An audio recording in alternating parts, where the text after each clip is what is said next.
The following is a presentation of the ForceCenter podcast feed.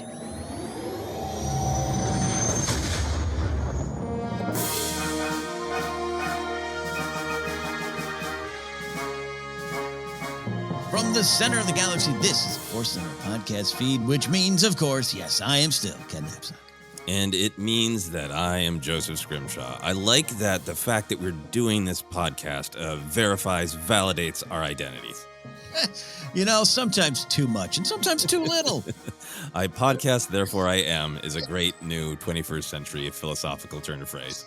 There's two groups of two couples recently that I've tried to become closer with and get to know. I've known them for years, and I've had to just admit to them and say, like, no, we will get to know each other better over a podcast. That is unfortunately how it works. I need content. We need friendship. Let's do this. Sometimes it is. Sometimes it breaks down those barriers of, like, you know, it's one thing to have like a party and go like, okay, let's go back to your childhood. What did you love? Why? What challenges did you face? Is sometimes a little bit of a weird thing to just say over drinks. Yeah, it is. I mean, yeah, you and I met over drinks at WonderCon, or no, LA Stanley's LA Comic Con at a bar at a convention. But yeah, we didn't get to know each other until it was like, hey, come on my podcast. That's how it works. Exactly. Yeah. And I remember getting a message from an old friend in Minneapolis who had been following your podcast. It's like, fun to hear you on Ken's podcast and learn more about you, friend. He meant it in a joking way and also a nice way. So it's just the way it is. But we're here. We're so happy to have all of you here. And thanks for some new listeners. We've started the new year in a very nice fashion, thanks to the Book of Boba Fett and some nice things said about us publicly. It is our identity. And, you know, we try not to make it our entire identity, but we're happy to have a lot of you here today. This is our news and cues. We'll talk about news. We'll get to your questions. We got some good ones, as always. Before we get to that, though, we want to remind you today's podcast is brought to you by Audible. Get a free audiobook download and a 30-day free trial at audibletrial.com/ForceCenter. Over 180,000 titles to choose from for your iPhone, Android, Kindle, or MP3 player. A little bit later, we have our ForceCenter recommends an audiobook we think you should try out on us. And as always, that's not all.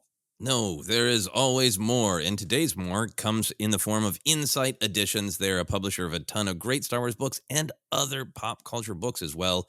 They are offering 35% off across their website if you use this link. InsightEditions.com/discount/FC35. This week we are continuing to recommend the Insight Editions book, Inner Jedi Journal, which is just about to come out. If you want to get your hands on it right away when the baby new year 2022 is still fresh, it is a great way to just get into your own head in a good way and decide what kind of a year you want to have as a Jedi. It's basically a little bit of a guided meditation in the form of a book. So check that out. If you're interested, you can use this link, insighteditions.com/discount/FC35. Love it. And yes, it is a baby new year, but I've made my first plans for February, which means we're off and rolling. The baby new year already has some lines, getting a little grumpy. Yeah. Oh, it's a good thing. Check that all out, like Joseph said, insighteditions.com/discount/FC35. We like to catch up with our Star Wars and life adventures because Joseph and I are good friends, but we really only talk over a podcast because that's how it works. Occasionally, we get to drink around a fire pit when it's safe and sound. Joseph, how did Star Wars crash into your life this week? Yeah, no, this was one of those weeks where I was like, oh, did I have any Star Wars adventures outside of the adventures that I really get to have for the podcast?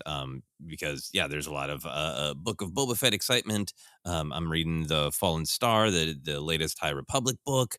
I'm looking at some action figures lovingly on the internet, but haven't clicked buy yet. But the main thing that is my little always Star Wars is with me influence this week is I got a little bit of a late start, but I put up my new little mini wall calendar above my office here where I am recording. And this year, my wife got me a Grogu calendar. It's all Grogu every month. And the first image is this kind of stylized. It's kind of a photorealistic image, but then it's got kind of like a line art and shading that makes it a little bit artistic. And it's Grogu with his hand up. He's staring at the viewer, and then it says "stronger than you think." And I get to see this every day and think about it. So it's I feel like it's partially saying like Grogu is stronger than you think for sure. But then it feels like Grogu is maybe waving hello and is telling me that I'm stronger than I think, which is a very nice message. but also with his little hand up, every time I walk to my computer to, read something while I eat breakfast, I feel like he's going to steal my food. Oh, yeah. Like that hand is out there to just take my English muffin. Absolutely. Absolutely. I love him, but I don't trust him with my food. Yes, I don't trust him because I know he's hungry. He's hungry. It's understandable, and he's stronger than I think. Anyway, it is a fun little message. It is just I'm delighted by how much the entire world fell in love with Baby Yoda, then Grogu, and it is going to be fun to celebrate different sides of him all year because Yeah. I flipped through. Some of the months are a little bit more brutal. Some of the, like there's one where he's in the little cuffs. I'm like, I'm going to have to look at that for a month. Nope. Yep. I don't It's approve going to of be a rough month, a really rough month. that. Don't approve of that. Yeah, but I like this one. This is my Star Wars adventure. Is Grogu possibly preparing to steal my food and or giving me a little pep talk every day? Oh, I love that. I love that. Yeah. How about you? What were your life or Star Wars adventures? It was a week of ForceCenter work dominating the Star Wars adventures this week, which is great. Like I said, it's been a wonderful start to our new year, and our switch to Acast has gone smooth. There was some that weird 2 week period where we weren't on air because there was this big issue. We got through that, and it's been a matter of going back through old files and making sure everything's good, and then and really, the growth of our YouTube channel is something that's happening, but also something we want to work on even more. Doesn't necessarily mean we're going to have video. Don't necessarily mean we're not just going to show our faces all the time, friends.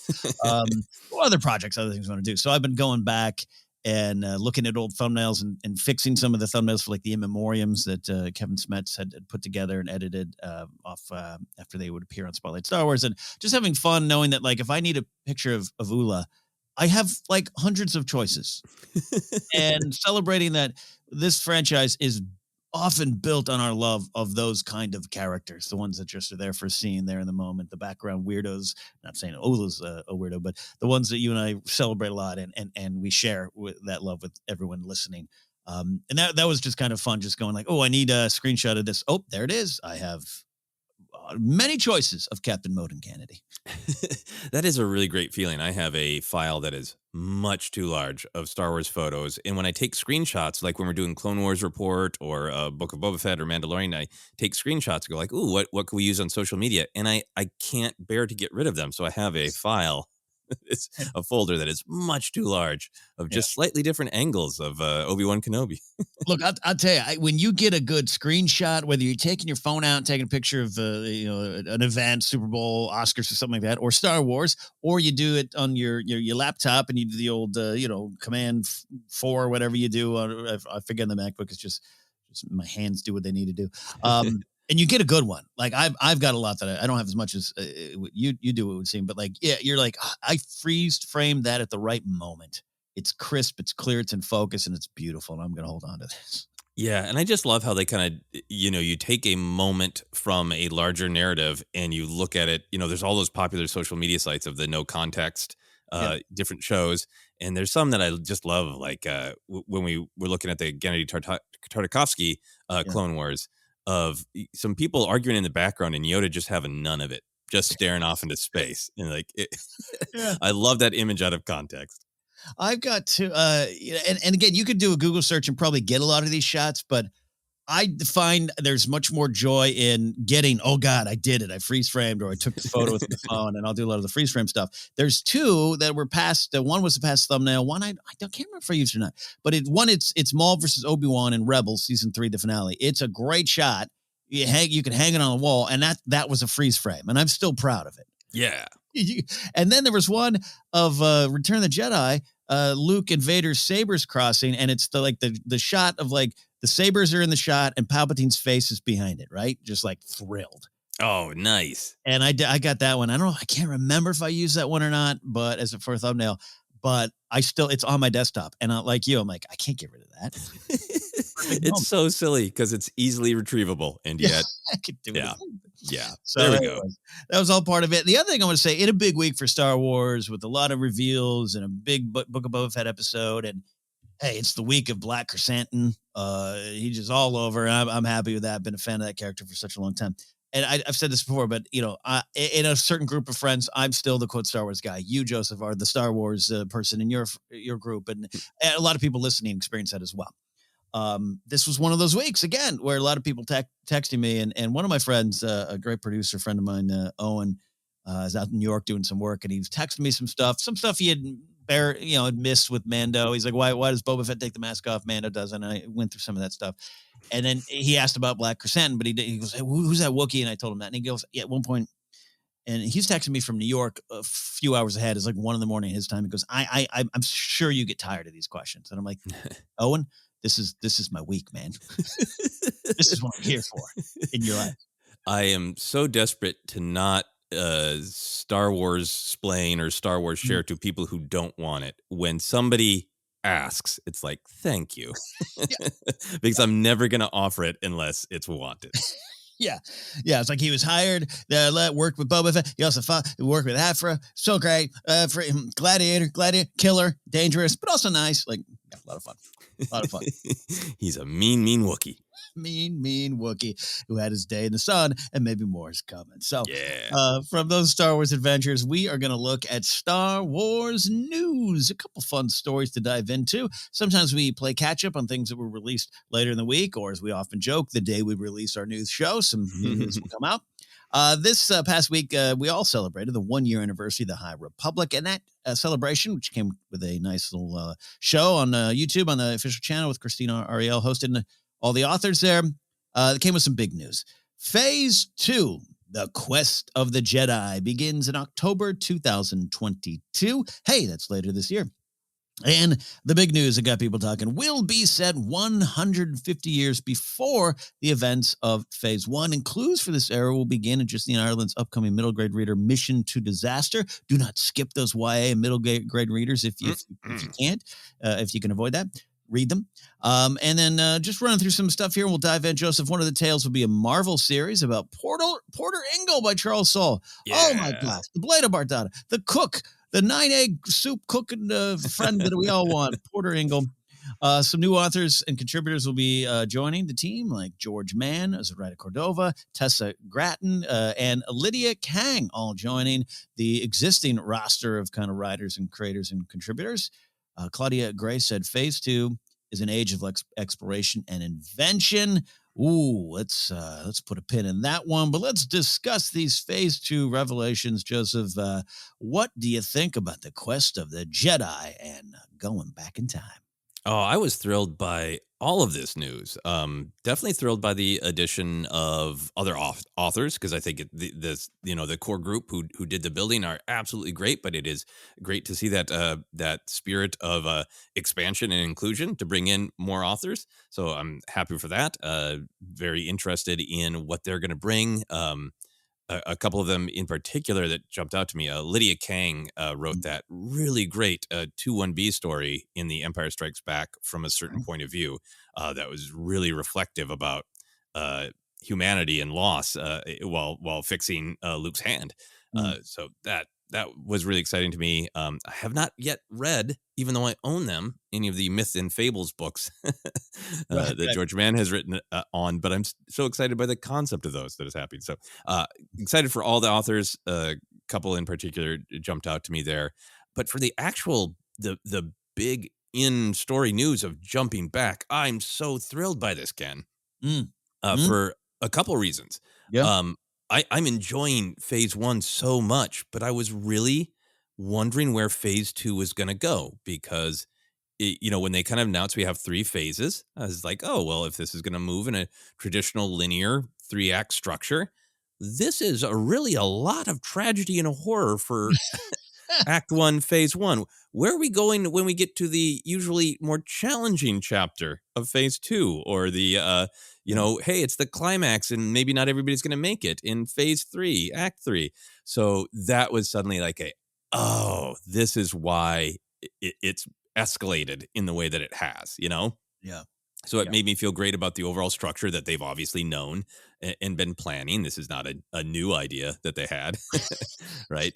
Yeah. And I just love that it's so in the tradition of Star Wars to have generational tales and to say, hey, what happened before matters. The present can always make a different turn from what the past has been, but it's informed by the past. Unlike Kylo's argument in The Last Jedi, you can't kill the past, right? Right. So I was really excited for that. And then I know they're saying that specific concrete clues will be in Mission to Disaster, but I just kind of feel like with all of the storytelling that's been in the High Republic, a lot of it has already reflected back on the era that we're in. Is, well, now that have a lot more hyperspace routes and we have easy-ish access to the rest of the galaxy, how are we going to invite them in and say we are all the Republic? So Right. that really has been setting up an era of, exactly as Claudia Gray said, exploration and invention, that there's a story of discovery, right? Could we see some first contacts with species that we know? Will there be a little bit more of some Star Trek ideas meeting Star Wars of like, what do those first contacts go like? Are they aggressive? Are they does the Republic or the Jedi come in going, we want to meet you halfway, but this is what we think you should believe? Like, so many interesting ideas to explore. Wow. Yeah. Well said indeed. So much that I love what you're saying. Agree with there too. Yeah. Going back to the authors, the new team coming in there. Yeah. It's like a little bit of reinforcements coming and tagging out. We got to rest everyone. But yeah, everyone else has done such a great job too. I'm happy to explore what these new authors and contributors are going to bring to it, without a doubt there. And yeah, my first reaction to the 150 years before was kind of like you. You had that like, aha. I even had been thinking about, I guess we should say light spoilers if you haven't read any of the books so far. I'll just say this. There's some characters that go pretty quick, right? Mm-hmm. It's like, hi, how are you? Oh, I'm dead. And I remember thinking at the time, it's awesome, but also like, wow, they put a lot of energy into the design and who these characters are, and they're gone. Wow, they're just okay. Put a lot of energy into that. And it's like, well, some of those characters might show up again. Some of them might be a lot younger. Some of them won't be old enough by this, but it just made some sense. Like, oh yeah, they're really setting up this, I don't want to say world, because it's not its own world, the Star Wars world. It's the expansion of the Star Wars world. But this era, really just the foundations are all there and it's so thought out. And this just made sense. And then plus, Porter Engle, some of those characters that Oppo Rensis, we'll get maybe get him in his prime, Yeah, Oppo, Jarl Poof. I'm hopeful for some just incredibly dense Jarl Poof content. It would be great, and then a real good opportunity to, if they want, to use Yoda in a different way. Yoda's been touching the edges of the High Republic era so far, which I understand why they're using him in that capacity and not wanting just to make it the Yoda and the High Republic team story. It helps establish newer characters.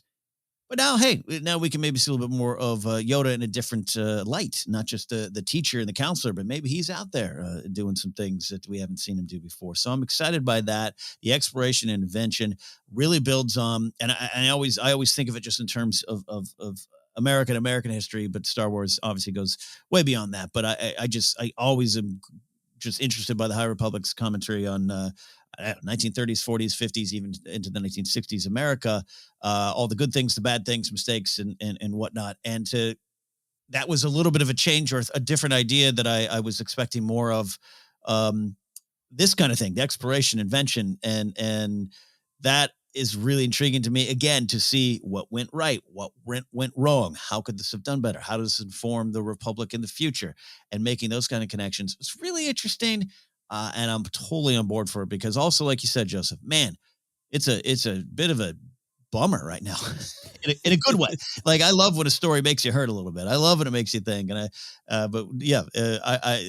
I'm only 50 pages into Fallen Star, but even just the cover of Fallen Star on some of the alt covers you're seeing, I'm like, wow, we're just going right to that, huh? USS Enterprise is crashing. Okay. It's really not a spoiler when it's the title, right? I mean, yeah.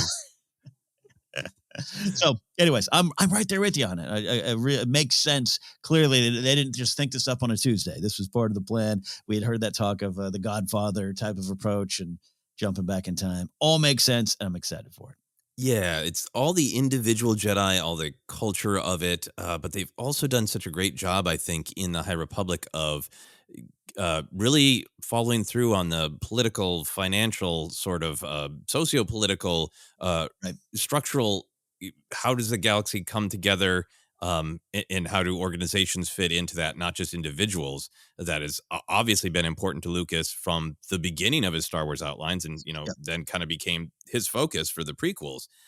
Everything that they've built up, without too many spoilers, with the Santeca family, the Graf family, about being explorers and who has a right to own hyperspace lanes. And I get excited thinking about some of my own just life experience with history. I Mhm. worked at a museum in Minneapolis that was kind of about the birthplace, about the birth of Minneapolis, why it's there, which is the reason that Minneapolis is there, is St. Anthony Falls. There's a waterfall that could be used to power industry, Mm. and really getting up close and personal for myself with that, like that reaction to, hey, that's at the time, that's way out in the wilderness. Nobody has any clue of Minnesota, who will live there. Everybody just knows there is a geographic feature that can make us money. Yeah. And people know about this hundreds of years before and have their eye on that spot, because what can I get out of it? Hundreds of years before it becomes its own place with its own culture from a Western point of view. Obviously, people Yeah. were already there and had their culture, but Yeah. from the people looking from the outside, Hmm. and just thinking about that kind of thing of like, what kind of planets have St. Anthony Falls on them? Yeah. Who already lives there, and who are the people who want what they think they can get out of that? Absolutely. To have Star Wars to go into that kind of stuff. I'm a fan as well. I've never been a nice museum employee, docent, tour guide, or otherwise. No, I sometimes wish I had been, but yeah, I get fascinated with the quote unquote West, the real West, the history of the West, the myth of the West, all those things, which I love examining. Again, so many bad things, some good things, some things that had to happen, some things that didn't have to happen, and I'm not afraid to go back into it and face that all down. And I think for a way for me as a history kind of buff to have Star Wars, maybe potentially, this is from the outside looking into what they've got planned, of just putting a Star Wars gaze on all that and themes and lessons and make some sense for me. That's a very personal thing. Again, I always say with the High Republic so far, where I look at America after the war, so to speak. And again, it can be any country. You can find the parallels if you want, the connections if you want. But like, I just personally really been moved by that and excited by that. So if they're going to do any of that kind of stuff, if they're going to search for waterfalls in the galaxy, Joseph, I'm on board. Yeah, and I think I'm just excited about it because it's such great important discussions that you can relate to the real world, but just such great Star Wars philosophy that you're going to encounter characters like Jedi or members of the Republic who are excited to meet new people, learn about their culture, and respect them, and other people who are going to go, how can I benefit from this quote unquote discovery? Yep. Yep. It's going to be real interesting. Yeah, very exciting stuff. Very exciting stuff. That's phase 2, which begins later this year. But we are looking back also on the Republic, the High Republic, 1 year in. Kind of crazy time. She does move on very fast, as we know. But just let's look back without going too many details, spoiler details. We're trying to avoid those for those people either playing catch up or haven't taken that dive yet into the High Republic. But 1 year of this era, this Project Luminous era. What's your overall thoughts 1 year in? Oh, I've really been enjoying it. I love how much it has been a jumping on point, I think, for very intense Star Wars fans who are interested in a new era to explore, new characters to fall in love with. I think it's also like, if you've kind of hopped off the Star Wars, book and comic book train, it's been such a great place to jump in. It's been so fun to really, really have this storytelling where you don't know what is going to happen next. There is a real power in that, and there's like it's really tapping into almost the adventure serial cliffhanger aspect of Star Wars, in the like, I just want to catch up with my old friends and see if they're gonna live. Yeah. uh and as always for me, I know I've repeated this a lot, what I really hope for in the High Republic is to see a bunch of Jedi who are really, really individuals. They have their individual challenges, they have their individual strengths, their individual relationship to the Force. They are absolutely unique people, and they are striving to stay on the light side, but fighting all of these normal feelings of guilt and fear and pride and striving to be the best they can. Because that, to me, is what's interesting about a Jedi, somebody who chooses to strive to be the best they can, not somebody who's just like, I figured it out when I was 13. Now I'm great always. That's not the story of the Jedi. The story of the Jedi is somebody who's bold enough to go, I'm always going to try to be the best version of myself. And damn, is it hard. Very hard. I mean, again, I'm only 50 pages into Fallen Star, but there's some Elzar Man stuff, and I'm like, I'm here for this journey. Right. Here. Yeah. I think the other big thing looking back and some of the things that we're talking about, what might come in this phase 2, I think it's also just been really great about having a lot of ideas about class systems, right? We're spending time with sort of empowered characters like Jedi or politicians like Lena So or various senators. We're meeting inventors and rich people, extremely wealthy families. But then we're also seeing how the galaxy is for people who work for guilds and unions and people who are pilots and techs, or maybe just kind of low-level mercenary, just the people just trying to make their way in the galaxy versus the people who kind of have the power to make big influences in one swipe of the hand. Yeah, no, I think it's from that point of view, I think the High Republic is actually doing some really important work inside Star Wars for me. Again, personally. Yeah, and again, playing off of stuff that's always been there in Star Wars, but really, as you follow certain characters that we've met in books who are the a little bit more feet on the ground perspective of the galaxy, even though they're pilots, so their feet are not literally on the ground, contrasted with their interactions with the movers and shakers has been really intriguing. It's been intriguing, totally rewarding as a fan. And 1 year, and this whole thing's no small feat, and in the work for so long, and I just like having this little corner of Star Wars, and it's a big corner and a growing corner. I still want all other eras and areas of Star Wars explored as a fan. I still want more stories set in the original trilogy, between the movies, between the 19 years between Sith and New Hope. Really love the prequel era. I want more of those stories. Sequel era, hey, maybe one day we'll get more. So I want Star Wars to be able to play in all of them. I don't wish that these were the next 9 movies and it was this high, super connected world, and this is what we have. We're invested in this for the next 10 years, right? I just love having that buffet that we have to talk about. But High Republic has just been so rewarding for me, and a real big just standing ovation for me to everyone who thought this out, planned it, put it together, and all of it just flows and makes so much sense. And you're right, you start a new book. Like I haven't read, it's been a while, a couple months since we've cracked open a High Republic book here around the ForceCenter parts, and finally getting Fallen Star out. It was like, it's a roll call of all the people. And, they're back. And hey, look, it's Geode. God bless it, it's Geode. And that just shows me this has worked so well too. An entire roster of new characters outside of a handful of heroes we've known. We get a bunch of new people to discover and follow journeys, and that has just been a big victory for Star Wars. Yeah, no, I entirely agree. Would you mind talking about Porter Engle for a moment? I want to talk about Porter Engle. Yes, absolutely.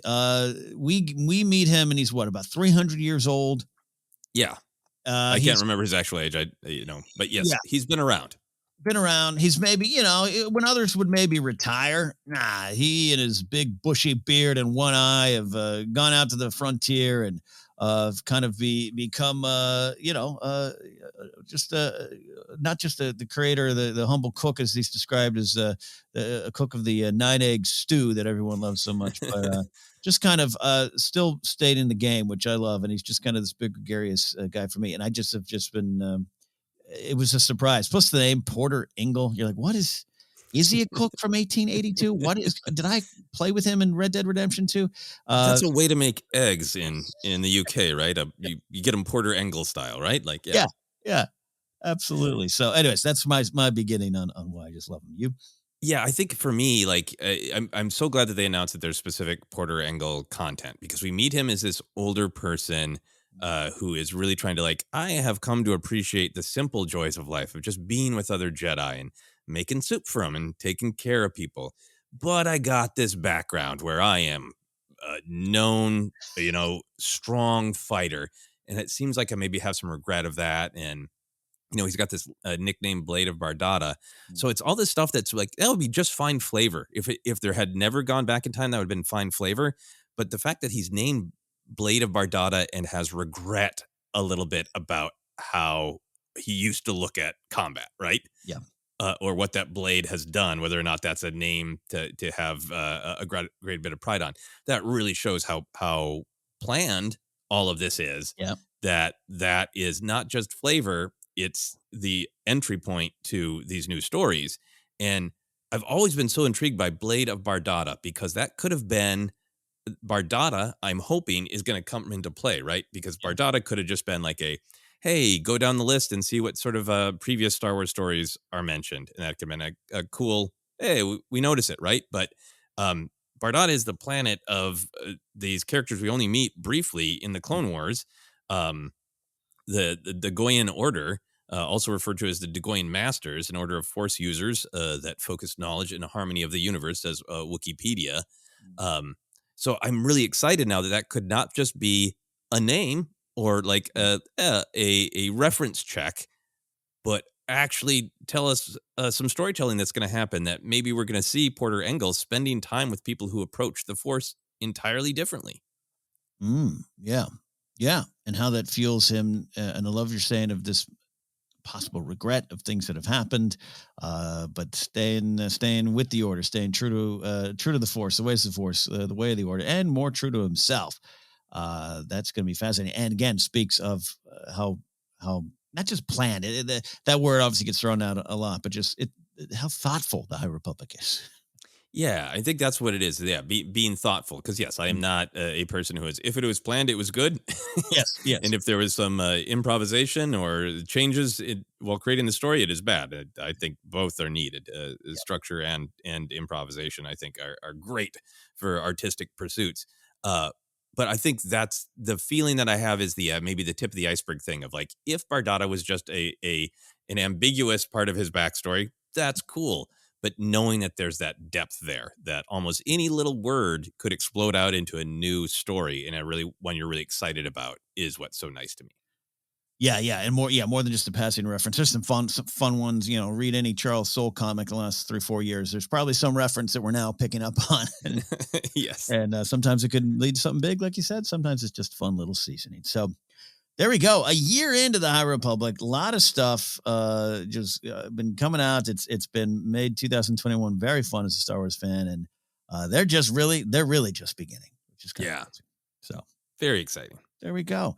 Let's go to the video game rumor mill. That's right, rumor mill. If you want to avoid the rumor mill, now's the time. But it's one that's been around and been talked about, and that is question mark Fallen Order sequel on the way. Maybe.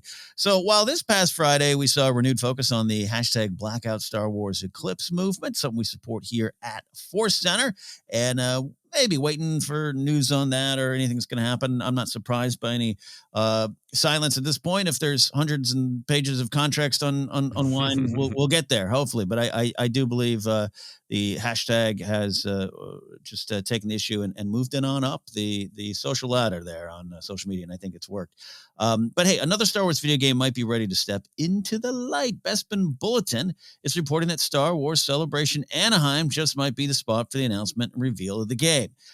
Though I now say there's probably a question as to whether there will be a Star Wars Celebration. And on that later. The rumors continue to say that it would be not be Fallen Order 2 per se, but will use the Jedi franchise name, Star Wars Jedi, title, and will possibly contain characters that fans are a little more familiar with. We got a few of them, of course, in Fallen Order. Saw Gerrera, a little guy named Darth Vader along the way, and others, even Kenobi making a little cameo appearance. So this story, this report, this rumor says, hey, it might be actually be more, maybe have more to do with the story. The game will most likely be a 2023 release, but autumn of 2022 is also possible. So let's discuss, we've kind of discussed this topic before, but we're excited for the series to continue here at ForceCenter. Yes, Joseph? Yeah, absolutely. I really, really enjoyed the story of the game. I enjoyed the vast majority of the mechanics of the game, and the story with the main characters we met really did end on looking out over a new vista, and it definitely felt like their story wasn't done. So I'm really excited for any version of Star Wars Jedi colon shoulder shrug, whatever it's going to be. Yeah. Yeah. What is the value though of possibly? And again, this is so far out, and this is the danger of sometimes swimming around that rumor mill pool there. But if it is new characters, or excuse me, characters we're familiar with, but new characters to this story, is there a chance of overshadowing the characters we already know and kind of love right now? Cal Kestis, Sir Junda, we have a lot of those kind of characters we've already spent some time with. Or is it just do we trust that, hey, this is probably good use of names and the time frame and the era that we're in? Yeah, I think that there is so many great opportunities of who they can meet, and I don't think that I liked in the first video game the way that Saw Gerrera was handled. You briefly overlap with him, and it is insightful to who Saw is, and it's insightful to who uh, Cal becomes, the character that you're playing. I think the same thing with Vader, where Vader is not the point. He is Hmm, hmm. he is somebody to escape from, and that's it. Yeah. So I don't think they took over the story, and I think other characters could come in that way as well. I think the thing that I'm most intrigued by, and this is a absolute spoiler for the end of the narrative of this game. So if you don't want to know, like fast forward, I'll keep it under 60 seconds. Mhm. uh, the first one is called Fallen Order because the mission is to find the holocron and restart the Jedi Order, right? And then at the end, they decide this isn't necessarily our right to decide this for all these kids to bring them into a galaxy in combat. That if it's meant to be, then the Force will guide them toward this, which leaves these characters of Cal and Sarah in particular, who are Jedi who are not going to restart the Order, Mm. but are also committed to standing up to the Empire. So what are they going to do? Are they just going to wander the galaxy, helping out where they can? Are they going to intersect with the rebellion more? They kind of overlapped with Saw's version Yeah. of it, right? Yeah. Um, but in particular, I think that raises this really interesting question of seeing more of Jedi who are committed to continuing to help, but knowing they have to do it in this sort of smaller way, right? Mhm. And that makes it fascinating to me. Like, would they bump into Kanan or Ahsoka or some of the survivors that we haven't spent any time with yet, like Quinlan Voss or Opal Rancisis? Ooh. Yeah, yeah. Oh, Voss appearance. No, I'm really excited by that. And you're throwing some really intriguing names out there, right? Maybe an earlier, drunker version of Kanan. Still more the cowboy Jedi we even talked about. Yeah. Yeah, yeah. I'm excited for that. Yeah, I just think that it's a possibility to really explore this reality that there are many surviving Jedi, and none of them are in a place to just really all band together and make a super team and take down Palpatine. We know that's not the story. Yeah. So, what is their story, and what happens when they meet one another and interact?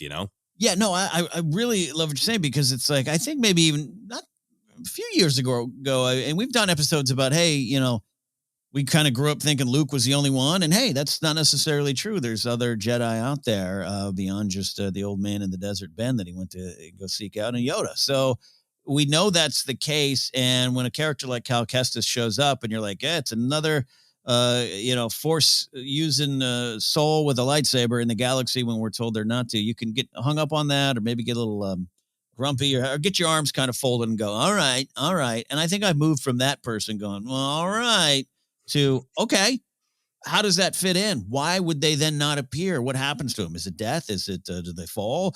Maybe they, like you said, that is another way they have to go about doing things. And here's the reasons why. That's where I'm more at these days as a fan, that tip of the iceberg storytelling you and I love, and we talk about here. Now give me that answer in a video game form, but it's a big answer, but give it to me. Yeah, and depending on where it's set in the timeline, I am happy for Vader and his Inquisitors to. I'm happy to meet a new Jedi in order for them to pass away. And that sounds brutal, but I like that continuing story of like, yeah, the Jedi were not. There are a lot of dregs from the perspective of Vader and the Emperor who needed to be handled. Yeah, need to be. Yeah, and again, and I'm saying this to myself as someone who again probably had his arms folded, going, I don't know. Any kind of doubt I might have, you should always point it back at George, who was Right. like, "Hey, it turns out all that was 19 years ago or so." And Obi-Wan made it sound like in your head as a kid, 50 to 100 years ago, but not too long ago. And so that creates some interesting and fun storytelling opportunities. Absolutely. And maybe it isn't even about Jedi as much too, because there's plenty of gangsters and scoundrels that we Yes. know and love floating around in this general era. So that it could be that as well. Yeah, it could be the twins from Boba Fett. Could be. Final note here. No secret. This at times I love the story in this game. Love the characters. The gameplay itself was at times frustrating and not my favorite. And there's for me, Ken, not a lot of replay value in this game outside of exploring the story and those characters again. There's great, beautiful sequences. The Order 66 stuff, love it. But just the game itself. Any changes, improvements, anything you want, maybe even to the story in the sequel to Fallen Order or the continuation of this story. I really trust the story. I thought the story was really great, and I'd Yeah. really love to see them exploring it because I feel like it so leaves on that cliffhanger of like, we want to do good. What is the best way for us to help right now in this situation? So I'm really excited to see that story continue in any way. I really enjoyed all the mechanics. I've mashed buttons for lightsabers lots of different ways. I think this one was pretty satisfying with the Mhm. difficulty level of the combos to do cool things. I think for me, it's not my favorite kind of map design.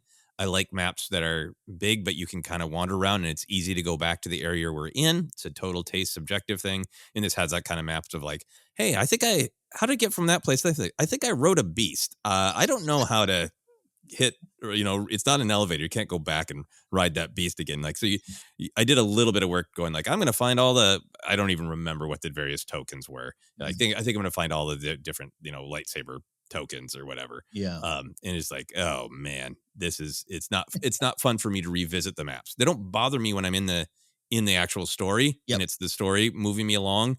But I'd like to be able to rewander them. So I think that's probably not going to change, but just the map thing is a total video game taste thing for me.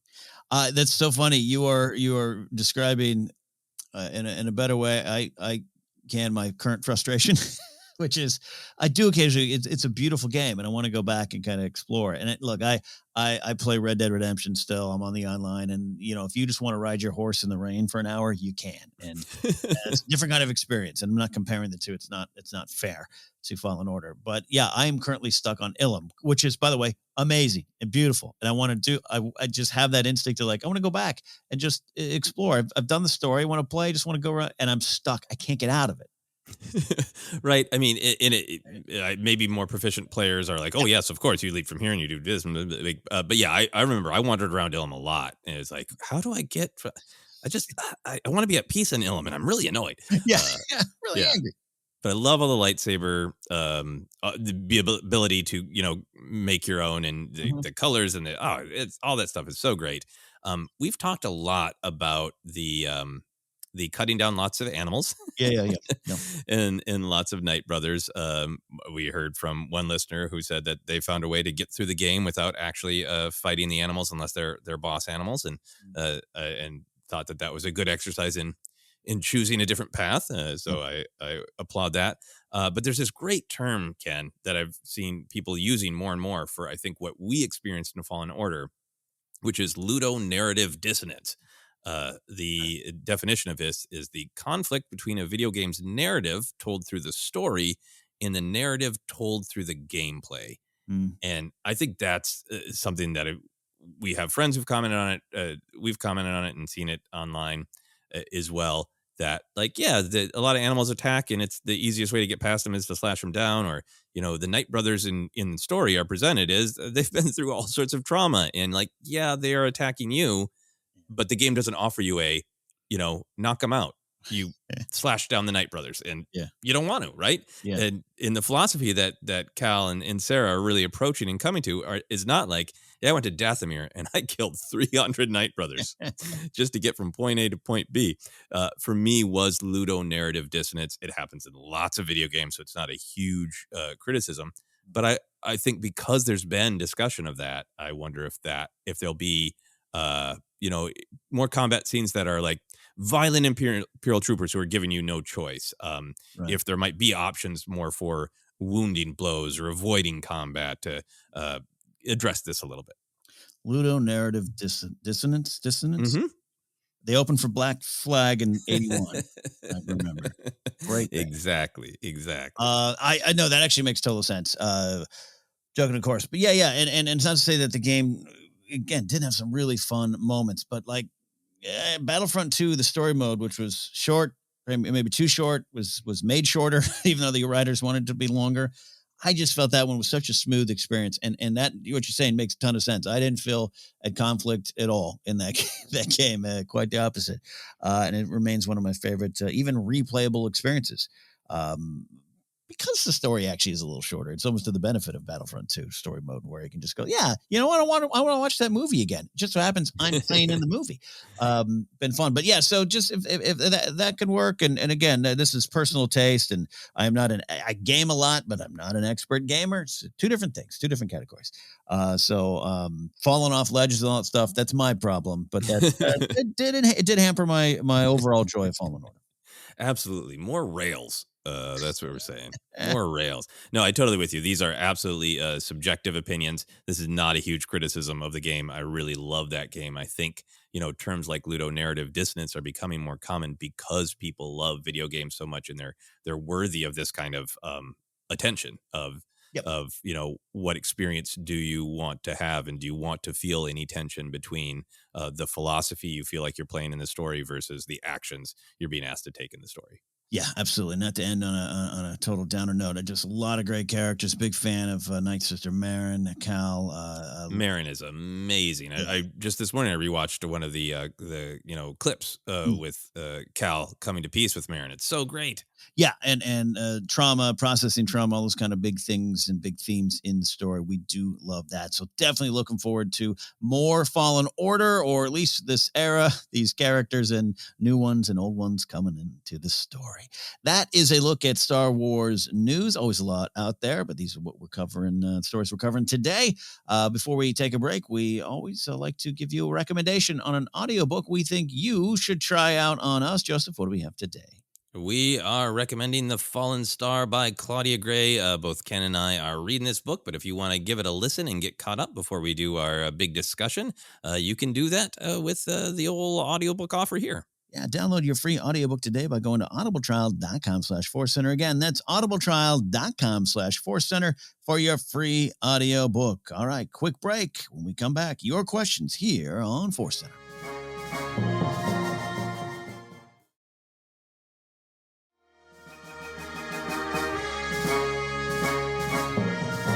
Welcome back to ForceCenter, episode 390, unless I've accidentally skipped one of our big show, our main show, our Superstar Destroyer of our fleet. More on that later. There's an ongoing series here where I discovered about 2 years ago I skipped another.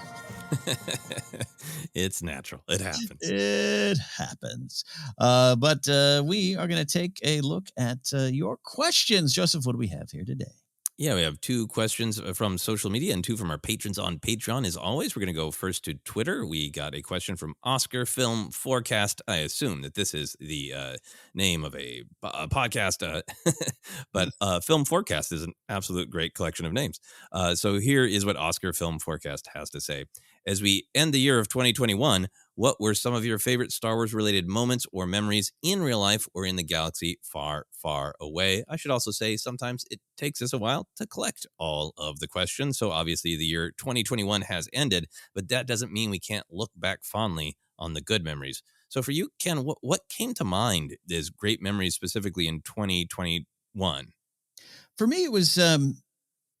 I'll go first to these 2 moments. One, we just talked a lot about the High Republic, so I won't stay on this one too long. But specifically The Light of the Jedi. This is beginning of the year. The way that book just shows up, surprises the hell out of me, and just waylays any doubts I had about the High Republic era. I had some, and had we always try to make sure in Force Center we're keeping our mantra in line. Be positive, but that not just blindly. Just search for what you love, and search what affects you, and celebrate that kind of stuff. Doesn't mean we are removed from criticism or don't want to look at Star Wars with a critical eye. But I just had a lot of even off air more misgivings than I cared to admit to myself of what was I get into. And I know I was really following your joy of, hey, you finally get to see Jedi doing Jedi things, like in Jedi individuals learning more, and is completely succeeded in that regard. But for me, I was about a third of the way through Light of the Jedi, and this is where the big, the great emergences and the big event that kicks this all off.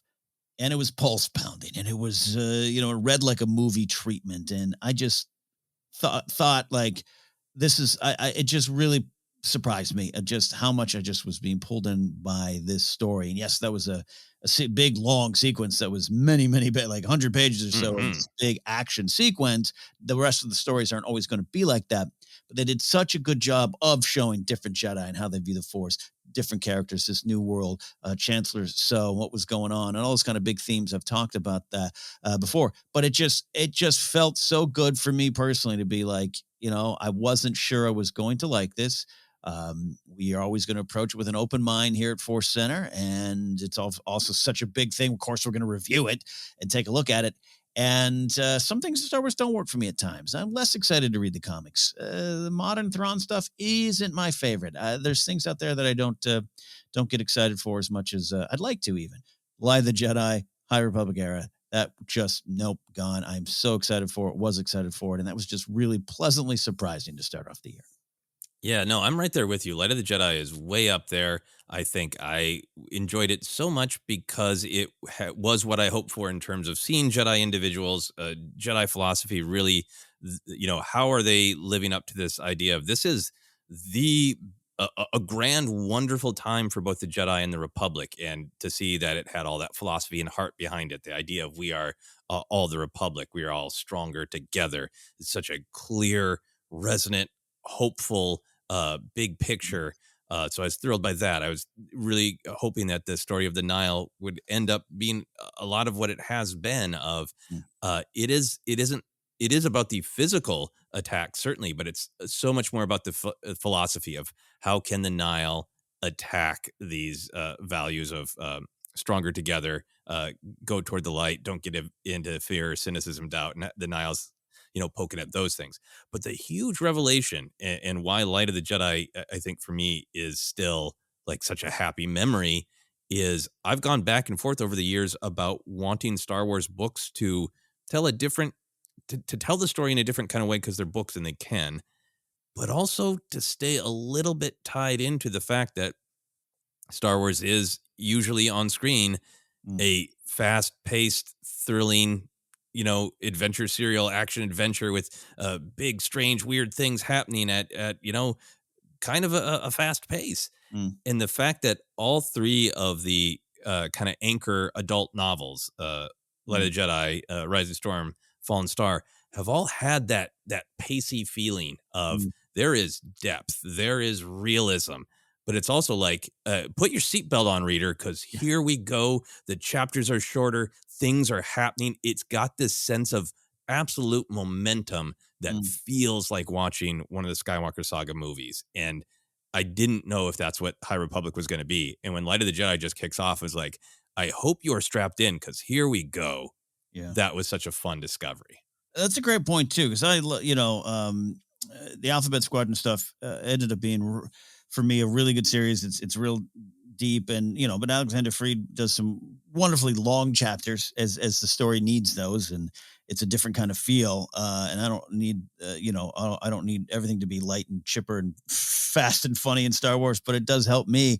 And Light of the Jedi, again, even Fallen Order, I've heard this a few times. It's hard to put down. I've had to force myself to put it down this week on a busy weekend, and that's shorter, quicker, faster, more intense. Hey, it's like George wrote these books. And it just has really worked for those anchor books for me. Yeah, I think it's just been since those are the anchor books that are like, it's almost like those are the movies, right? Yeah. Those three are the movies, and all the other books are absolutely important and great. But it's like that's the the Disney Plus series that you need to watch in order to understand the movie. And I don't always need Star Wars to be like that. I love the E.K. Johnston Padme books, and those aren't to me as like furiously motivated by plot. They're about characters and relationships, and Correct. really what's going on internally with Padme. So I don't always need to be Star Wars to be that. But the fact that to me, it seems like a clear choice that these anchor books are going to have thrilling as a keyword. That was really cool to me. Yeah. Thrilling indeed. Thrilling indeed. That was one of my things. What about you, sir?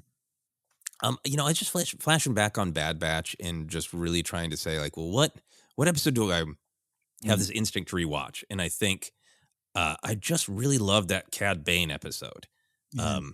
There is, we meet young, or we spend time with young Fennec Shand, and there's a little bit of that feeling of that Cad Bane was the best, but he's getting a little creaky that I really love. There's some great Camino prequels, canon stuff. There's Omega kind of going to this dark, scary place and really facing that there's a dark side to where she came from. There's just so much in that episode that felt like both thrilling, to use my keyword for the day. It was thrilling and also still dreamlike. I just really loved that one episode, and that's the one that bubbled to my mind. Ooh, I love that. I love that. One of the other things for me, Bad Batch is a good kind of sleeper hit as a Star Wars fan, right? It's always going to be a little less Disney Plus subscription generation machine. It's going to be a little less talked about because, Clone Wars and Rebels and Resistance, and even though they're so loved by so many fans, they still don't hit the general Star Wars audience as much as those. That's just the way it is. But I think that series just proudly doing what it needed and wanted to do is something I'll cherish too for this year. Yeah, absolutely. So there's a couple of in the universe of Star Wars ones for me. Did you have any outside of the universe, just as a human? Just as a human, I was trying. Honestly, there's a couple little moments. I've had a lot of fun rediscovering the depth of the Clone Wars and the Clone Wars Report. That's been a lot of fun. So there's been conversations around some of that stuff. Just had one this weekend. My friend of mine, listener to the show, Robbie Smith, is doing his own Star Wars Clone Wars rewatch. And awesome. Yeah, and big fan of the stuff. But he texted me about Zero the Hutt, and I was like, yeah, you know what? I hated Zero. Hated Zero. And now just discovering a new side to the series, a new side to the stories and what they're trying to tell. I'm a Zero fan in a way, in a way that didn't think I would be. And just, I've had a lot of those kind of conversations this last year where there seems to be a desire by a lot of people to engage with Star Wars in a deeper fashion, but also I love having those conversations with people who are slightly frustrated or didn't understand and didn't like some of the Star Wars content out there. But instead of pounding their fist on the dashboard, they're hungry for Ken, what do you see in it? What do you and Joseph talk about things? How are you pulling that stuff out? And we always say, we're not doing it the right way. We're doing it our way and in a way that makes sense for us. And I've had a lot of conversations of your great show, Star Wars Counseling here. It isn't about taking your opinion and switching it to our side. It's not that. I love when someone comes back and goes, you know what? I listened to that episode you sent me, because I have one friend. I've texted him like 9 episodes. I've just been like, dude, I don't have time to talk to you about it. I can't remember half the things I said. And anyways, we'd said it beautifully in this episode. Check it out. And have him come back and be like, it does not suddenly like, he's like, yeah, you're right. Rise of Skywalker is great. All my problems with it have gone away. It's not that. He's like, I see what you guys see there. I love the way you connect to it, and it's opened a pathway for me to connect to some things a little bit more. That's happened a few times, and 6 years of doing this, and 2-3 years really us, Joseph, going deeper and deeper into themes. That's been just fun, and that was specific to 2021. Maybe because we're all generally home, want to dig in. I just had loved those conversations. Yeah, that's really great. I've had some great conversations with listeners, social media friends in real life, and yeah, any time that I can really have a positive talk, doesn't even need to have to be about agreeing, but a talk that is about loving Star Wars, or even if it's struggling with Star Wars, as long as it's from a let's share perspective rather than an anger perspective. Those are great, and I had a ton of those in 2021. I think the other thing for me for 2021 in just personal life is I so deeply love the action figures. They're always been a huge part of my connection to Star Wars, and I have been creeping up on getting getting more Yeah. over the years. And I started doing these little TikToks videos that are kind of jokey, but they're also just a chance for me to like spend some time with my action figures.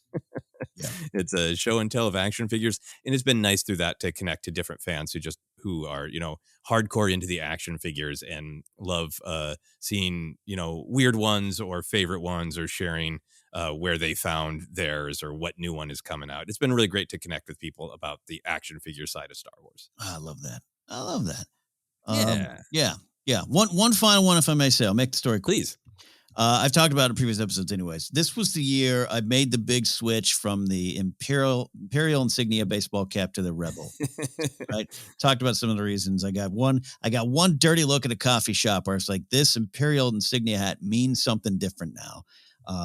And I still own it, by the way, and I still occasionally wear it. But I've switched to the Rebel insignia hat, and I don't have like the stats to show this, but the more, hey, I like your hat comments I've gotten are clear, and it's been fun. Coffee shops, I was walking around Washington D.C. on a cold night coming back from the comedy store, and Mark Ellis and I and his one of his friends from high school, we were walking back to our hotel from the Comedy Loft, and some guy like passing by just goes, "I see your hat, Rebel." And it just was great. It's just great. And that's been personally just a fun journey this year. Oh yeah, that is absolutely great to be able to connect positively over your Star Wars hat, right? Yes.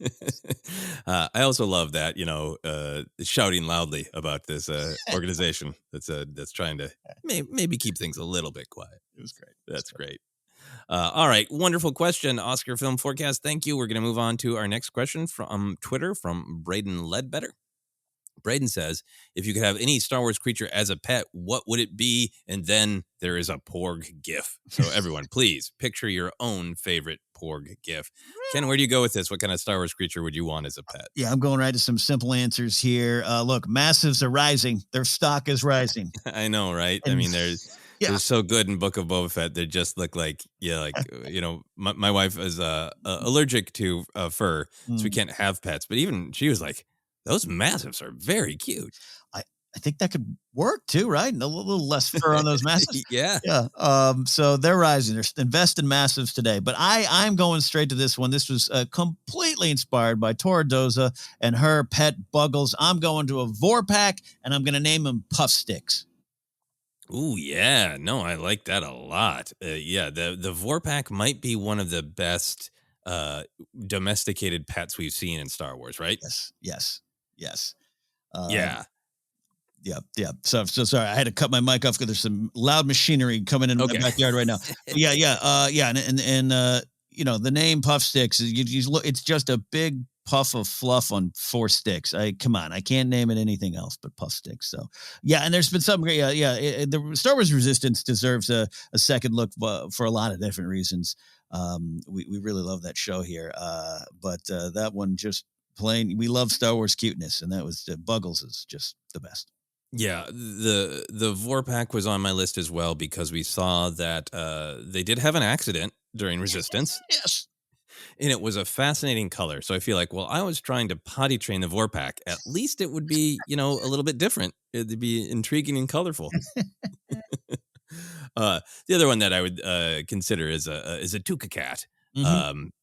We don't have pets in real life because of my wife's fur allergies.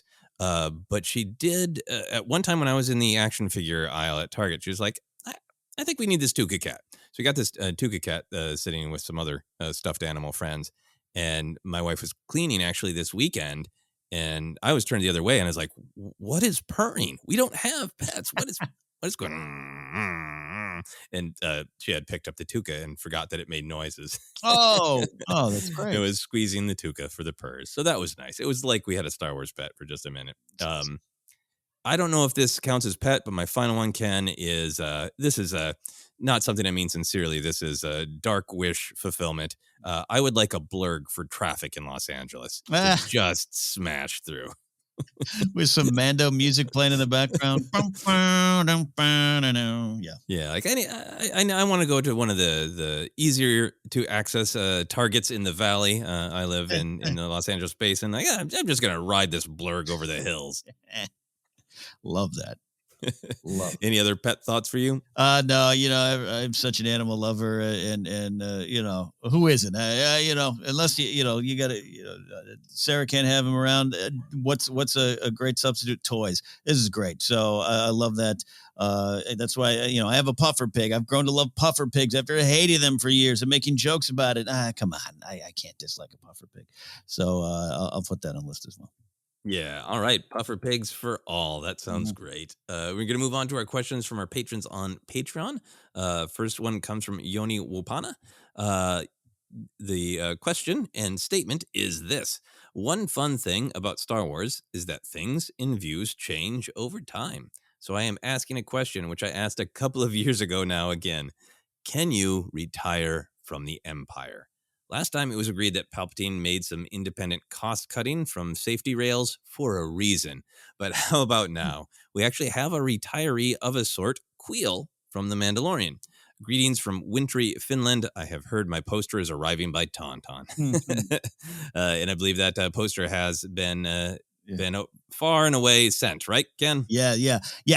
Top tier Patreon supporters do get a ForceCenter 1000 poster, and sometimes I have to go in and catch up with new supporters. So I'm due for that as well. But we were caught up as a couple weeks ago. So I hope you all enjoyed that. And yes, by Tauntaun indeed.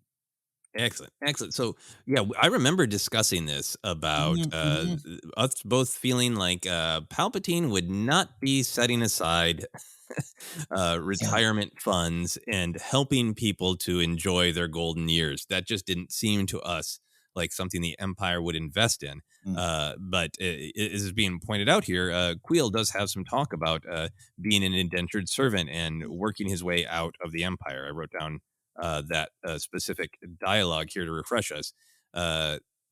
Queel is asked, when you worked for the Empire? And Queel says, when I was sold to the Empire in indentured servitude, yet somehow you walk free. Queel responds, I bought my freedom through the skill of my hands in the labor of 3 of your human lifetimes. So that's what Queel has to say about getting out from under the thumb of the Empire. So let's dive into this. Let's review this question. How are you feeling now? I think, this is a great follow-up, and I just admitted I half the time don't remember the things I've said on this show for 6 seasons now. Good to review. I really think Queel, I mean, look, can you call that a retirement, or your contract ended or you bought it out and it didn't seem like it was a great existence to begin with? This we can agree on. But I think there's something said of Palpatine and team will let you go if you have served your time. I don't think, I think the supposed freedom, I wouldn't say Palpatine views it as freedom there, but getting out is the reward. So I still don't think there's a retirement fund. Still think they're cost cutting to hoard. But, they'll let Queel go as long as you don't cause any problems. And I think, I don't know. I think of like Krennic showing up and saying that lie of, come on, you'll be heroes of the Empire, not my prisoners trying to finish the Death Star. No, come on, Galen. I still think there's always going to be a catch. And I think if Queel had made more noise, I think the Empire would have been on his doorstep. So you can get out. You just got to stay away. Yeah, I mean, I think what's fascinating about it is the expansion of different ways to look at what's going on in the galaxy. Palpatine during the Empire, Palpatine is certainly controlling, right? But I think he's not getting involved in every little tiny thing. And in my headcanon, the way I take this is Queel was sold to the Empire with this indentured servitude of you have to do this much work in order to repay something allegedly, right? Yeah. I think the way this is being presented is, Queel probably, didn't, take out too many loans that he is being held against his will and saying, well, if you do this amount of work, you can go free. And Queel's like, fine, Fine. I'll show you. And I think to me, that story this is from the Empire's evil perspective, a low skill labor worker. I'm absolutely saying that from the Empire's perspective. I don't agree with that. And where other people were maybe broken by the cruelty and the harsh conditions, Queel's like, I am going to destroy my quota every day. Yeah. Yeah. And he was one of the lucky ones. Yes. Who got out from this little sub corner of the Empire in this particular financial arrangement. That's personally the way I take Queel's retirement. I think if you're talking about you are in the military, right? You have a rank.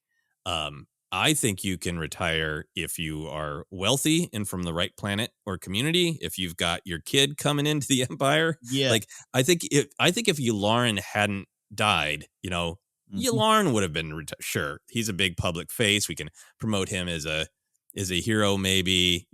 Sure. Yeah. I think things are good. We see those Imperials kind of schmoozing on the first light, Yes. I think the Imperials who manage to find some power can maybe like retire, but they're still, helping the Empire, financial contracts, shuffling their kids in, whatever, right? I think if you're like middle management, I think you're told like, sure, absolutely retire. But I think that I just don't think that there's a financial safety net. I think that I think Palpatine has delighted and created a system. I mean, he's not just a Sith Lord; he's a government expert. Yeah. I think he has designed, for the sake of cruelty and spreading more pain throughout the galaxy, which he wants, a red tape system that it looks like you get retirement funds, but you absolutely do not get them out of sheer red tape. Yeah. Just stuck in a red tape loop. Yeah, I think it is absolutely like, oh yeah, just call the post-imperial service center, and then you call the post-imperial service center. Well, you need to talk to your regional MOF. Like you call the regional MOF, like, that is actually there's a problem on your paperwork. You employ the Vogons for that one. And you even said that's a great name, the post-imperial, but like in Palpatine's eyes, there's no post-imperial, right? No, you're of value to him, and then you're not. So I think, hey, look, if they work really hard, get old, and they die on the job from Palpatine's perspective, great. If not, and they want money, maybe if they're rich, but if they're some unimportant middle management person, to Palpatine's perspective, he's got what he wants out of him. That's it. Yeah, and again, I think you're really tying it into this hero of the Empire type of vibe. Yes, Yularen, someone from the Jar Jarrod family could retire nicely and be paraded around, and your alumni, you're still asked to support. Where's your donation this quarter? All that's going to be there, and no one's, like I said, getting out. Yeah. So I think my perspective does change from Mandalorian and from Queel to think like, okay, it's not. There are lots of ways that the Empire is structured, right? So that there are, in general, I don't think Palpatine is going to let anybody retire nicely. I think he's going to let them retire, but they're not going to have any benefit from it. But there are people in positions like Queel who can find a way to fight their way out, and that's cool. Yeah. Another reason I love Queel so much. Yeah, good job, Queel. My action figure should be on the way. I pre-ordered that one a while ago. Oh, yeah. my vintage Queel should be here soon. All right. Any other thoughts before we move on, Ken? No, I'm just glad I don't have to deal with this with the Empire there. Oh, yes. Me too. I do not want to be employed by the Sith. Yeah, putting on a rebel hat, I do very easily now versus taking in the Star Wars galaxy. Yeah. Great question. Move on to our final question from Adelardo Fuente. Adelardo says, hello there. First, I want to thank ForceCenter for being a fun and heartwarming place to enjoy Star Wars. I've been a loyal listener for a long time now, even if I don't interact often. Thank you very, very much. We really appreciate it. Adelardo continues, you were the only ones who provided comfort after the release of The Rise of Skywalker, a movie I love so much, but is almost vilified on social media. Now, to my question, with Kenobi on the horizon, a phrase keeps popping into my head: justice for Obi-Wan. Mhm. I know a lot of people love him, but sometimes I feel like he is the scapegoat for why Anakin became Darth Vader.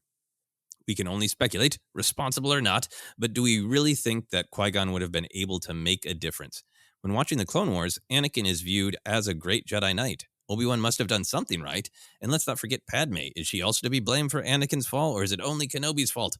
Ultimately, I think the person to blame is Anakin himself. I think he had ample support around him: Ahsoka, Rex, even Yoda. When we compare with the journey of Rey, who had no one before The Force Awakens and still managed to stay on the side of light, I don't know how we can say that Obi-Wan is at fault. But maybe I'm wrong. What's your point of view on the matter? Hope my little essay wasn't too confusing. English is not my first or second language, so I always have a little anxiety when I write in English. Thanks again for all you do, and may the Force be with you always. There's absolute great clarity in this essay and great thoughts, so thank you so much for sending it in. Ken, let's dive in. Where do you land on this discussion? Do you feel like Obi-Wan does get blamed? And if so, do you think that's fair? I don't think it's fair. I think Obi-Wan takes a lot of bleep out there at times for a lot of different reasons, including a sassy attitude at times. And this is why we love and celebrate Obi-Wan. He's not perfect, but he was often put in the position to be perfect. We always kind of referred to him as a poster child for the Jedi. Again, that's not even fair to Obi-Wan. It's not fair to anyone when you're like, you're the best of us, so you must remain perfect at all times. All that to say, I think Obi-Wan grew into the role that he was given when it came to, training Anakin, a role he didn't necessarily want. He really grew to it. And I do agree with Alardo there that, some must have gone right just on the skill level and guidance level. But it was always going to be a little tougher. And Obi-Wan grew to love him like a brother. Maybe he needed more of a quote unquote father figure. I don't know. And we could start to look at Qui-Gon for that. But I think anything Kenobi did with Anakin in terms of master and apprentice, Padawan and Jedi was out of an extreme amount of love that he ended up having for him as a brother. And sometimes you make mistakes out of in the name of that love.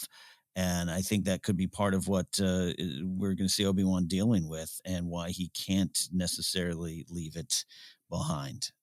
So I'll start there with that and then get into some of Anakin's choices. Yeah, no, I really love this question. I think sometimes I realize I have said on ForceCenter offhanded things about, Obi-Wan's mistakes or Obi-Wan's failings. And I think that I do think Obi-Wan has some failings. And I say this as somebody who absolutely loves Obi-Wan Kenobi. Yeah. But I think that's a part of the story that he didn't feel like he did everything he could for Anakin, or he would have made some different choices. Mm-hmm. So I do sometimes just throw it over my shoulder, like, yeah, Obi-Wan failed Anakin. But I never for myself mean that as it is Obi-Wan's fault that Anakin fell. I really agree with the perspective that Star Wars is ultimately about choice. Yeah. Anakin had a lot of pain and a lot of trauma. He maybe always didn't get the most help or the best help he could for that. He had a lot of manipulation from Palpatine, but he also had a lot of great guidance that Adelardo is mentioning, like the wisdom of his mother Shmi in Phantom Menace. If he had been able to hold some of those ideas in his heart, they would have helped. He did get guidance from Yoda, imperfect or not. He got guidance from Yoda. We see in Clone Wars and Revenge of the Sith, both Padme and Obi-Wan really reach out to Anakin and try to get him to open up and say, really, really talk to me. Mm-hmm. But, by that point, he was too far gone maybe to make that choice. But I really do agree that ultimately he makes lots of little choices along the way, but ultimately his standing there between or before Mace Windu and Palpatine, and he chooses. And then he never for a long time chooses to question his choice. Yeah, which is a big thing there too. Yeah, at the end of the day, I'm a big believer in the choice that he has, and we all have. And it's never easy, and it's never should be easy, and it's never just a simple black and white discussion around the choices and the choices we make and what drives you to those choices. And let's not forget, in terms of the Star Wars story, Palpatine's pretty good at what he does. unfortunately. Yeah, he did a number on Anakin, but it's still Anakin's choice. Yeah, from the first all the way up to the final choice, they're yours, and so the that and maybe that's part of what Kenobi's going to go through too. I really love your statement of, hey, me, Obi-Wan, did I do everything I needed to do, could have done, should have done? Those are fair questions to ask yourself, and maybe that's part of what he's going to process. We'll see. Again, we want to keep our hearts and souls open to what the show will be trying to tell us. As far as like the Qui-Gon thing, jump into that if I may. Yeah, please. Look, absolutely, he would have been more of a quote father figure if that's something that Anakin needed. I do go to that Duel of the Fates talk that Filoni gave in the Mandalorian Making of series. Beautiful, well said indeed, and I think there could have been a better start for Anakin, but I was trying to play that out in my head and more wondering than just saying this is how it would have gone. Qui-Gon, without a doubt, I think would have been looser with the rules around being a Jedi, training to be a Jedi, and Anakin himself maybe would have recognized his potential, and I could see that being a positive at the beginning. But then I'm like, all right, cool. Then what would Qui-Gon have done with what I'm calling the Padme quandary? Would he have been like, yeah, cool, you guys, go ahead and get married? How far does Qui-Gon bend? How far does he break? And does Anakin start running up against some of those walls even then? I don't know. And that's not even, none of that's Qui-Gon's fault. Just it would have been, it's fun to kind of pull out that journey and see, well, what would have actually happened. Yeah, I think that Qui-Gon would have made Palpatine work harder, right? I think one of the things is this comes out in modern canon in different little short stories and comic books of like, Palpatine is wanting to have Anakin's ear and talk to this young Padawan, and that's not entirely normal, but the Council and Kenobi go along with it. I can see Qui-Gon going, no. Yeah. How do Qui-Gon and Anakin together even manage to stay in the Jedi Order? Or Yeah. I think there are a lot of fun what ifs, and I think Qui-Gon, because he did have he was older, he totally believed in Anakin as the chosen one, as this prophecy, right? But I think he's very open to how that was going to play out, and I think what we see in Phantom Menace is that Qui-Gon really saw him as a young, traumatized child as well, and would have maybe given him all of the same lessons that Obi-Wan did, but from a slightly different tone or perspective.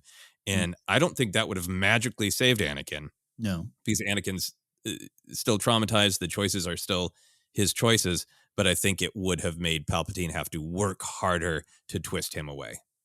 I love that. And there's been that discussion going around of the imagery of Phantom Menace, at Qui-Gon's funeral, Palpatine and Anakin, and there's Padme and Obi-Wan between them, and then Revenge of the Sith. They're gone. It's just Palpatine and now Vader, and that's some beautiful visual poetry. And so anything that could have had one more layer between Palpatine and Anakin can't be a bad thing. Yeah, not at all. And I think for me, just really going into this great phase of justice for Obi-Wan, I think that for me, I think Obi-Wan, his failure is not the reason that Anakin fell to the dark side. It's his own folly, his own trauma, right? Yeah. There's that the great quote from Star Trek: The Next Generation that I'm paraphrasing. That it's possible to do nothing wrong and still lose. That's life, And I feel like Kenobi definitely made mistakes. They weren't necessarily the one and only cause of Anakin's fall, but Obi-Wan can still feel like I failed. Right. Mm-hmm. I think, and for me, that story of Obi-Wan, because we can often just shout out like, oh, he failed. Yeah. I really love the story that he wasn't ready to be a mentor or a parent figure, right? That he takes Anakin under his wing because he promised Qui-Gon he would. And it's not that he doesn't care about Anakin, but Obi-Wan just began his life. He just attained the rank of Jedi Knight. It's like he just graduated college and he's going to move into his first apartment. What? I got a 9-year-old kid? Okay. Yeah. He's not, he hasn't been able to, kind of find himself as an adult. He's not ready to be a mentor or parent figure. And I think it's so great that it tracks through so much Star Wars storytelling where Obi-Wan is very comfortable calling Anakin his brother, and Anakin always casts Obi-Wan as his father, right? Literally saying, you're the closest thing I have to a father. Then also go to, Return of the Jedi and remember that Obi-Wan on screen has said that he thinks he failed, right? He says, I thought I could instruct him, meaning Anakin, just as well as Yoda. I was wrong. Yeah. And that opens up the door for interpretation of how was he wrong. Mm. And I think for me, from what we see on screen, I think Obi-Wan sees this young, traumatized kid and is just really trying to keep him on the rails, right? Just really trying to say, I'm teaching you the Jedi way. I know you got it in you, so do things the right way. Do things the Jedi way. And I think what Anakin needed was somebody who approached him as saying, I know this is really, really hard for you. Like, I know you're really traumatized. I know you want to see your mom, but here's why you can't. And maybe Obi-Wan did that sometimes, but I think like what we see in Attack of the Clones is just like, I'm sick of having this fight with you. Do it the right way. I know you're capable of doing it the right way. Just do it the right way. Yeah. Don't mess up. Yeah. Stop screwing up instead of saying like, and I think later on in the Clone Wars and even in Revenge of the Sith, we see Obi-Wan trying to open him up, right? Right. And say, like, there's that great scene in a later Clone Wars story where Obi-Wan's like, is in Anakin's bedroom. It's a place of intimacy. He's got the pod race poster up there. Yeah. And he's saying like, I know you're close to Padme. You know, I was close to Satine. We can talk about it. And I feel like Anakin needed that much earlier in his life, right? Yeah. And even in Revenge of the Sith, when, you know, Obi-Wan and Padme have that off-screen conversation about Obi-Wan stopped by and he's worried about you and he wants to help you. Clone Wars, the final Clone Wars season where he's like, Ahsoka, he needs you. Like, I feel like Obi-Wan understood at the end, like, he needs someone to really, really talk to him and validate his trauma and help him to make the right choice despite it. And I wonder if Obi-Wan didn't give that to him because he was too young himself when he first was training Anakin. So who is going to validate this trauma in Obi-Wan in the series is the question I have. Exactly. And then I think it's without Obi-Wan, with Obi-Wan wanting to be a teacher and a brother, but not a parental figure, it left this vacuum for Palpatine to swoop in. And I got to think just on a practical level, you know, once Obi-Wan fully understands what actually happened, of like, ooh, every time I just, you know, told him to do better, he ran to the Sith Lord and the Sith Lord is like, actually being angry, it's great. Yeah. Let me tell you, you should indulge that, you know? Yeah. Love it. And again, at the end of the day, I all of them, Anakin made the choices. So that's going to hopefully be part of what Obi-Wan faces down, I think.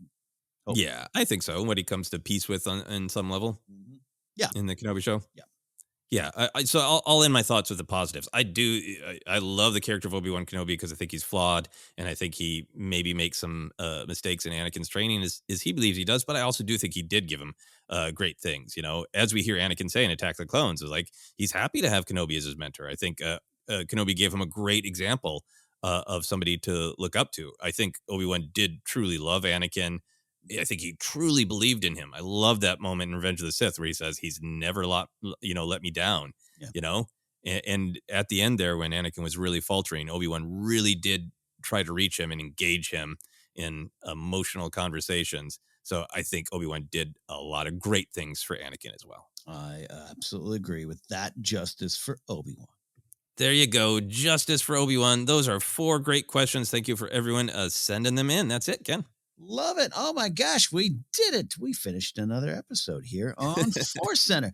Always a lot of fun. It's been a great start to our year. We appreciate it. If you want to follow us, you can do so by going to Twitter and following us at ForceCenter Pod. We are on Instagram and YouTube as well, replaying audio versions of our episodes there, refreshing some other things and more coming. So get over to the YouTube page. Facebook page is ForceCenter Podcast. We're available on Acast, iHeartRadio, Apple Podcasts, Google Podcasts, Stitcher, TuneIn, Amazon Music, Spotify, and more on the way. We are going to be on SoundCloud soon. Weird tech thing going on. Nothing on our end. We're trying to work that out. Merch is available at tpublic.com/user/ForceCenter. You can support us directly at patreon.com/ForceCenter. Always looking for new patrons and supporters. And from there, you can get into our Discord and have a lot of fun talking with Star Wars fans over there. You can follow me at Ken Napzok or go to my website, kennapzok.com. We always like to highlight a charity or something to check on here in the real world. Want to give another shout out to the Trevor Project at thetrevorproject.org. Go ahead and head over there if you want to support the great work they do over there in the LGBTQ plus community. Joseph, what do you have? Yeah, for things I'd like to recommend, I always like to shout out the service Vote Forward. Their website is votefwd.org. They are gearing up for another big year of letter campaigns. And what it is you just write a personal message on a letter and encourage people to use their voting power. And it helps turn out and lets people actually get their voice heard and use their power. So that is something I do. And if you're interested in getting involved, I think that's a great way to do it. If it makes sense for you, the website again is votefwd.org. And then for my personal stuff, you can find me on Twitter, Instagram, TikTok is at Joseph Scrimshaw, and check out all my other stuff on my website at josephscrimshaw.com. That is it. Also, don't forget, we got the Databank Dive series going on over on the Companion. Check out the Companion app and see if you want to sign up to get our exclusive show over there. All right. Big show, big week. More Boba Fett coming. We're going to look at the prequel crawls. If you're joining us this week, a lot of things coming your way. That's it for now. So for my little Vorpak puff stick, we'll see y'all next week here on ForceCenter.